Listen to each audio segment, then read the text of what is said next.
Always tracking, always alerting. This is Next Weather.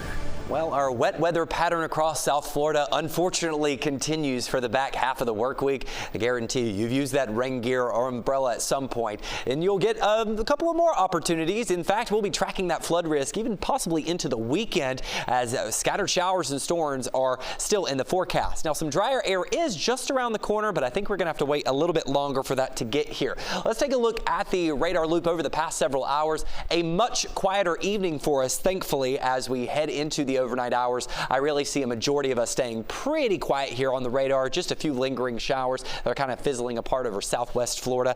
As we head throughout the next several days, though, our rain chances are going to remain fairly elevated. You'll see that as we take a look at the 7-day rain chances, they're going to be not those. In fact, I'll show you what we're going to be tracking in regard to our rain chances. Those are some old, outdated ones. Have no fear. We're going to be tracking about a 60 to 70% chance for showers and storms on Thursday and Friday. What does that flood threat look like, though, associated with it? Well, tomorrow you'll see that level 2 out of 4 includes most of Broward and most of Miami-Dade. As we look ahead to Friday, notice that area in yellow expands across Broward and Miami-Dade. That's still going to show that our flood risk is higher compared to other parts in the state, but also it's because we've been dealing with very saturated grounds over the past several days. I mean, as I showed you earlier in the show, Miami itself has picked over 8 inches from the beginning of this week. Let's take a look at the Next Weather rain tracker and time everything out to help you plan your day. Tomorrow morning, we could be dealing with a little bit of scattered activity near southern Miami-Dade and maybe in the upper Keys, but most of the activity should be out over the Atlantic. As we head into the early afternoon, usually around 1 to 2 o'clock is when we've been seeing these showers and storms really pop off across South Florida the past several days.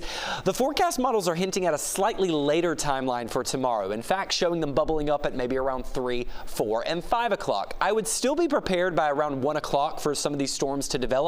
Notice that it could be a pretty tricky commute back home from work. Factor this into your day-to-day plans. Picking up the kids from school, maybe running those afternoon errands, the grocery runs, okay? Those afternoon workouts. I would definitely kind of skew toward the beginning of the day if you want to get anything done outside. Walking you through your hourly forecast, you will notice temperatures starting in the mid to upper 70s tomorrow morning when you wake up. They should make it to the lower 90s around lunchtime because our showers and storms might be a little bit later when they arrive, but I would still expect it to cool off into the 80s for the back half of the afternoon.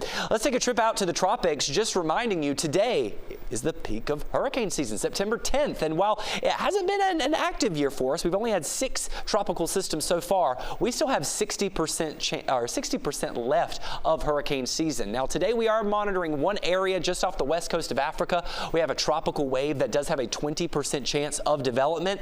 As of now, this does not look like it will pose a concern to the United States, but we will continue to keep an eye on it for you and provide updates each and every day. 7-day forecast shows that we are going to hold on to that active weather pattern. As I mentioned, a 60 to 70% chance on Thursday and Friday. Slightly lower rain chances over the weekend as highs drop to the upper 80s.